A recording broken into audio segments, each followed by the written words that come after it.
Hello friends, कैसे हैं आप। कल्चर सीरीज़ के बहुत सारे क्वेश्चंस मैंने ऑलरेडी डिस्कस कर लिए हैं। उसी सीरीज़ में अब ये नेक्स्ट मैं लेकर आई हूँ। तो कल्चर में आपका ऑलमोस्ट मैंने बहुत सारे ऑलमोस्ट मार्च से लेके मैंने जून तक पूरी तक कवर कर लिया। ये फरवरी मंथ के क्वेश्चंस हैं इनसाइट के कल्चर रिलेटेड। तो पहला क्वेश्चन है, the caves of ancient and medieval age gives us a glance of different art and architectural style of different period and religion। तो केव आर्किटेक्चर के बारे में आपको इसमें लिखना पड़ेगा। तो आपको इसमें लिखना होगा कि क्रोनोलॉजिकली जो इवोल्यूशन हुआ है केव आर्किटेक्चर का, चाहे वो एंशिएंट हो या मेडिवल इंडिया हो, और जो primitive art of stone age हो, कहाँ वो पाया जाता है, ये सब आपको लिखना होगा। फिर केव आर्ट में आपको लिखना होगा कि कैसे बुद्धिज़्म और हिंदुज़्म और जैनिज़्म के साथ केव आर्ट इवॉल्व हुआ, और मेंशन करना पड़ेगा एग्जाम्पल जो मोटिव्स, मुराल या स्कल्पचर हैं इस केव्स के, उसके बारे में भी लिखना होगा। और जो अलग अलग ट्रेडिशन, कस्टम और लाइफस्टाइल हैं जो कि फॉलो किया जाता था इन केव्स के आसपास के इनहेबिटेंट्स के बारे में, उसके बारे में। तो लास्टली आपको लिखना होगा कि कैसे ये दिखाता है, ये केव्स दिखाता है कि हमारे जो आर्टिस्ट्स थे या इंजीनियर्स थे उनका अकॉम्प्लिशमेंट कितना ज़्यादा है। तो और कंक्लूजन में आप लिखोगे कि कैसे ये केव्स आज थाउजेंड्स ऑफ टूरिस्ट्स को अट्रैक्ट करता है और एक आर्किटेक्चरल एंटरप्राइज के लिए एक ट्रेजर है।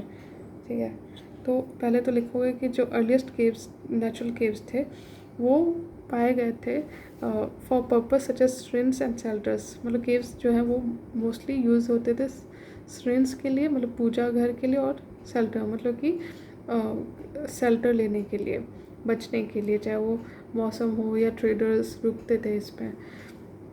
इंडिया में 1500 से ज़्यादा रॉक कट स्ट्रक्चर हैं। ठीक है, जो केव आर्किटेक्चर है इंडिया का, उसमें आप लिखोगे सबसे पहले तो बराबर केव्स, जो कि लोकेटेड है जहानाबाद डिस्ट्रिक्ट, बिहार का। ये 3rd सेंचुरी BC में बनाया गया था मौर्यन एम्पायर अशोका के द्वारा।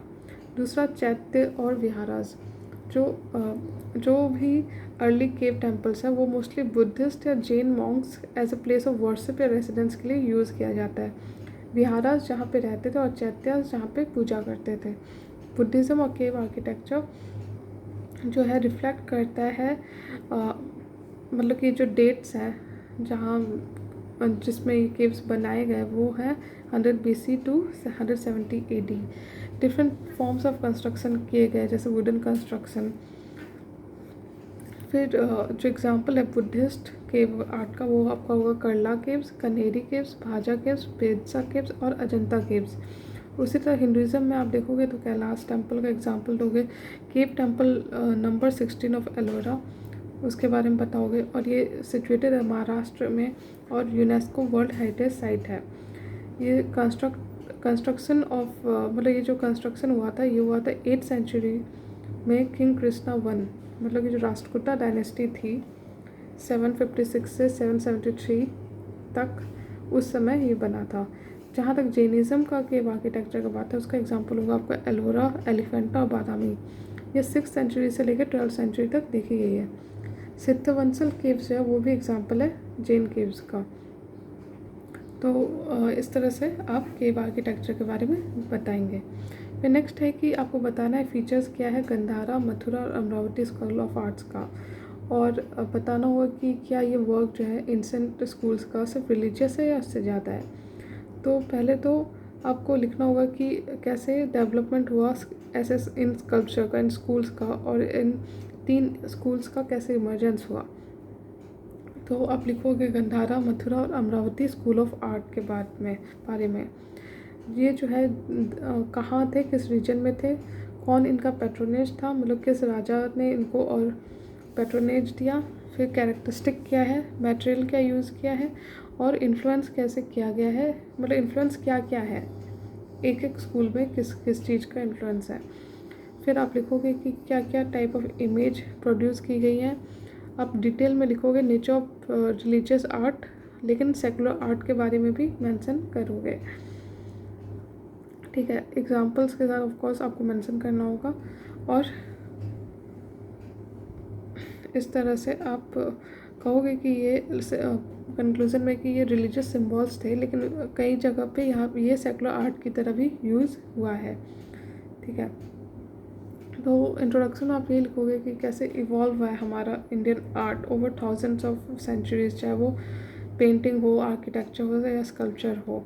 ठीक है, तो बुद्धिज़्म जैसे जैसे एक्सपेंड हुआ उसमें 3 स्कूल आए, एक पहला गंधारा, फिर मथुरा, फिर अमरावती। तो तीनों स्कूल का देखते हैं कि क्या क्या है और क्या क्या डिफरेंस है। तो पहला तो है कि गंधारा है कि इन्फ्लुएंस का जहाँ तक बात है तो ये हेलेनिस्टिक और ग्रीक आर्ट इन्फ्लुएंस इसमें दिखता है। मथुरा जो है वो इंडिजिनस है और अमरावती भी हमारे इंडिया का है। दूसरा जो मटेरियल इसमें यूज़ हुआ है, तो गंधारा में ग्रे सैंडस्टोन यूज़ हुआ है, जबकि मथुरा में स्पॉटेड रेड सैंडस्टोन यूज़ हुआ है और अमरावती में वाइट मार्बल का यूज़ देखा गया है। जो गंधारा है उसमें बुद्धिस्ट इमेज देखा गया है, जबकि मथुरा में बुद्धिस्ट भी है, जैनिज़्म में है और हिंदू इमेजेस भी है। अमरावती भी सिर्फ बुद्धिज़्म के लिए देखा गया है। ठीक है, चौथा पैट्रॉन है गंधारा का कुसान होंगे, मथुरा के भी कुसान होंगे, लेकिन अमरावती के सतवाहनास थे। ये गंधारा जो है वो नॉर्थ वेस्ट इंडिया में देखा गया है, मथुरा नॉर्थ इंडिया यानी कि मथुरा के आसपास, और अमरावती जो है वो कृष्णा गोदावरी में देखा गया है। ठीक है, फिर उसके बाद आपका जो स्पिरिचुअल बुद्धा इमेज है वो बहुत ज़्यादा स्टाइलिश है गंधारा में, जबकि मथुरा में वो डिलाइटेड बुद्धा दिखता है, ना कि स्पिरिचुअल लुक। मतलब कि गंधारा में very stylish with wavy hairs, जबकि अमरावती में ये यूज़ होता है डिपिक्ट स्टोरीज ऑफ जातकास। फिर गंधारा वाले में आप देखोगे कि जो बुद्ध है उनको मूछ दाढ़ी दोनों है, जबकि मथुरा में ऐसा नहीं है। फिर गंधारा में बहुत लीन और स्लिम बॉडी है, जबकि मथुरा में स्ट्रॉन्ग मस्कुलर फीचर है। फिर आप देखोगे कि गंधारा में लीन बॉडी के साथ साथ वो सीटेड और स्टैंडिंग दोनों इमेज पाया गया, जबकि मथुरा में सिर्फ सीटेड वाला इमेज पाया गया है। फिर गंधारा में आंखें जो है उनकी हाफ क्लोज भी है और ईयर्स लार्ज हैं, मतलब जो ग्रीक इन्फ्लुएंस है उसके कारण, जबकि मथुरा में eyes are open with small ears. ठीक है, इस तरह से आपने देख लिया। अब समझते हैं गंधारा स्कूल ऑफ आर्ट। जो गंधारा स्कूल ऑफ आर्ट्स है ये रिप्रेजेंट करता है ग्रीको बुद्धिस्ट आर्ट। ठीक है, और ये एक्सट्रीमली फाइन है, रियलिस्टिक है। तो जो मैंने बताया वो उसी चीज़ को यहाँ पे एलाबरेट किया है, उसी डिफरेंस को कि कैसे दोनों के बीच में डिफरेंस है। ठीक है, तो चलिए नेक्स्ट क्वेश्चन पे चलता है। नेक्स्ट क्वेश्चन है कि पर्शियन लिटरेरी सोर्स जो है मेडिवल इंडिया का वो रिफ्लेक्ट करता है स्पिरिट ऑफ एज, मतलब कि जो पर्शियन लिटरेरी सोर्स है कैसे उस एज को दिखाता है।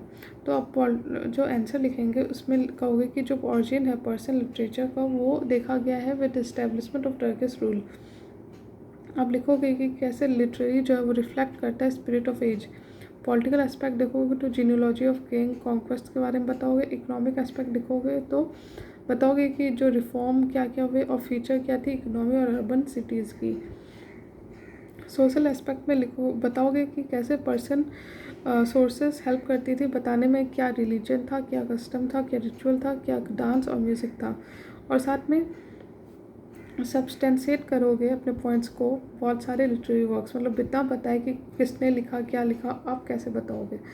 तो उसमें आपको लिखना होगा खुसरो के बारे में, बरानी के बारे में, अफ़ीफ़ के बारे में, अबुल फजल के बारे में। ठीक है, तो इस तरह से आप कंक्लूड करोगे कि क्या क्या इम्पोर्टेंस है पर्शियन लिटरेरी सोर्स का और उसका सोर्स क्या है।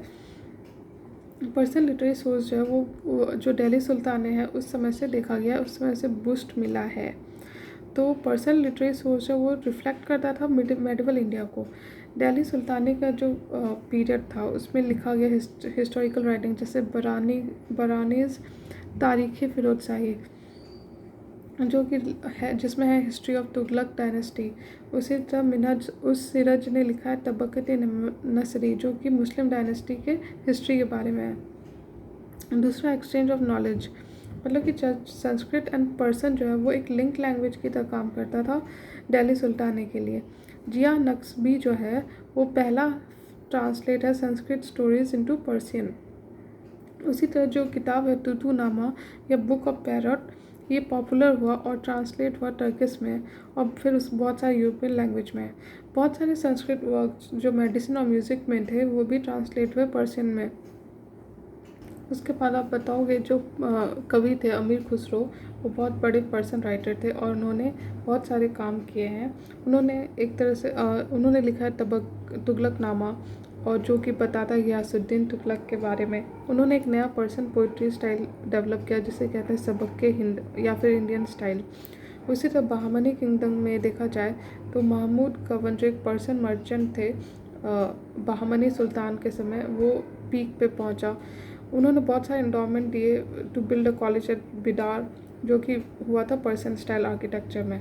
उसी तरह मुगल डायनेस्टी के बारे में लिखोगे तो बताओगे कि क्या क्या इलस्ट्रेशन है पर्शियन वर्जन, मतलब कि जो पर्शियन वर्जन है महाभारत और रामायण का वो किया गया। फिर अकबर के समय जो पर्शियन लैंग्वेज है बहुत ज़्यादा यूज़ होने लगा। उसी तरह अबुल फजल अकबर के समय बहुत सारे इन्होंने प्रोज राइटिंग लिखे।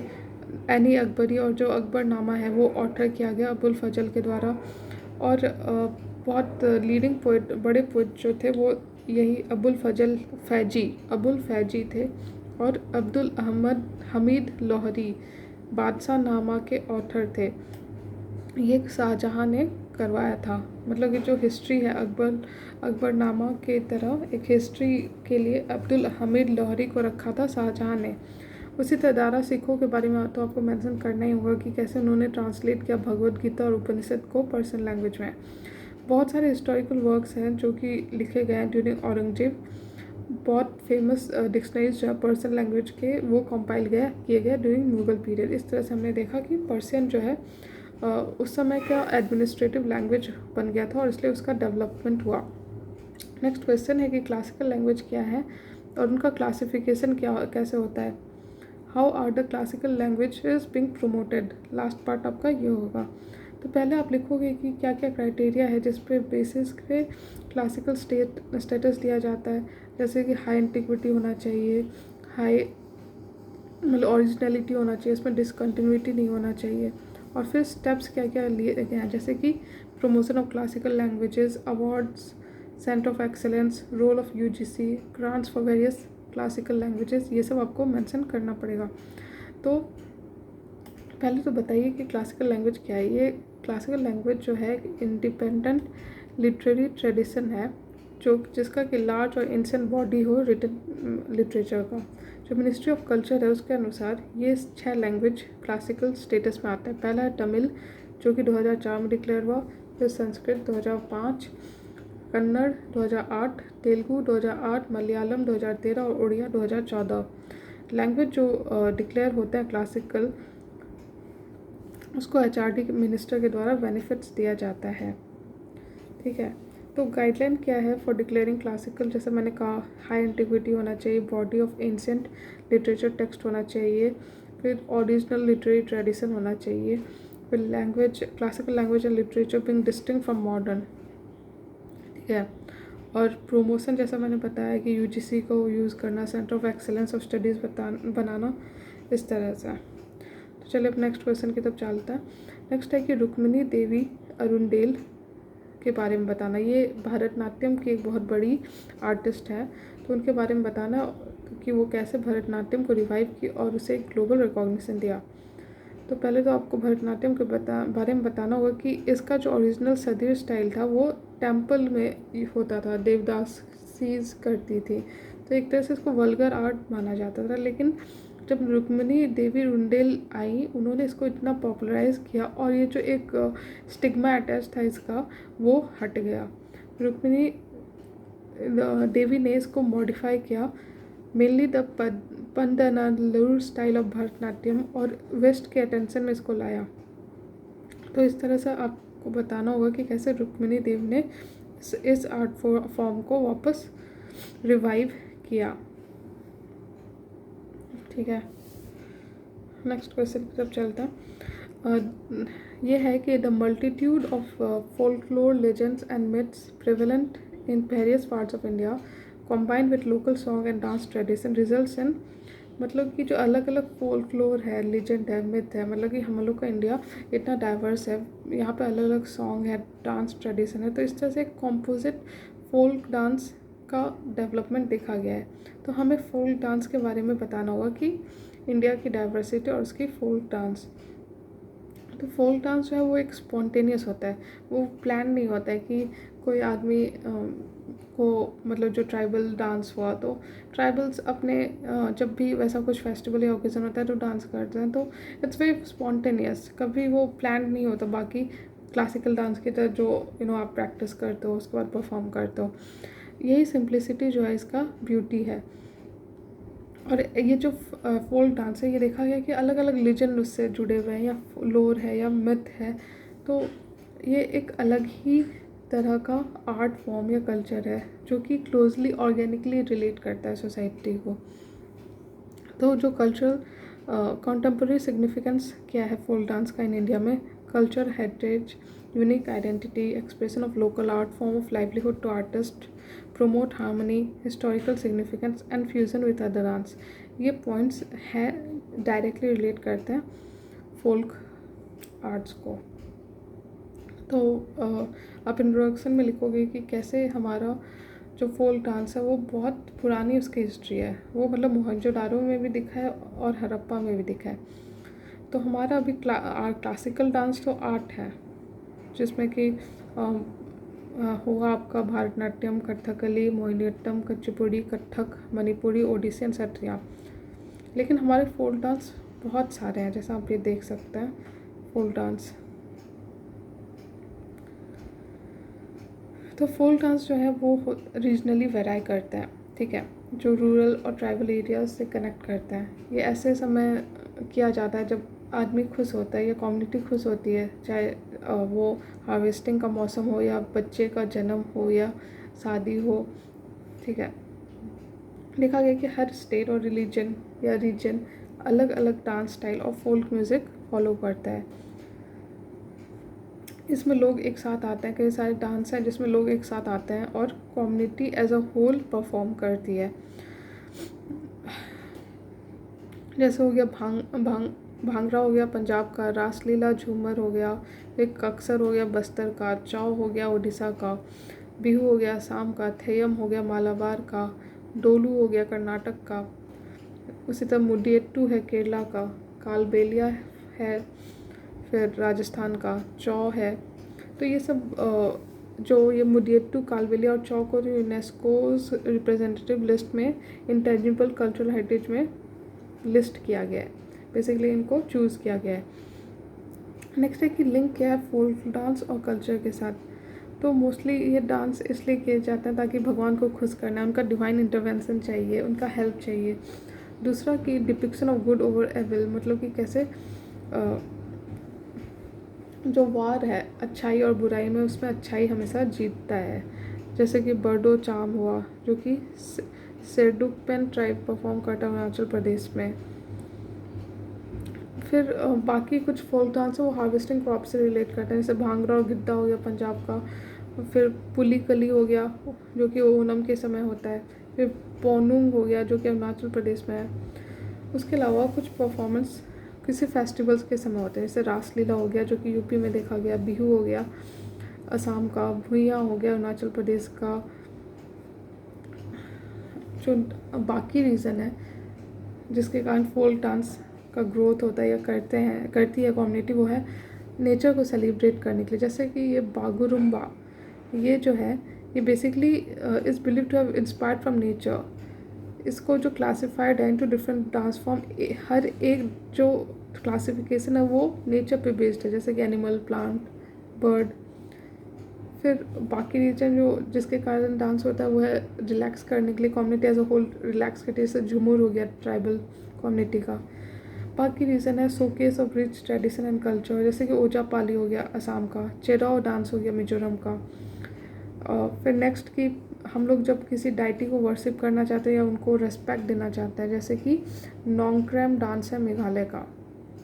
साथ ही नेक्स्ट रीज़न है विक्ट्री, जब हम किसी चीज़ या किसी इवेंट में विक्ट्री पाते हैं तब भी फोल्क डांस होता है, जैसे कि हो गया चांगलो डांस ऑफ नागालैंड।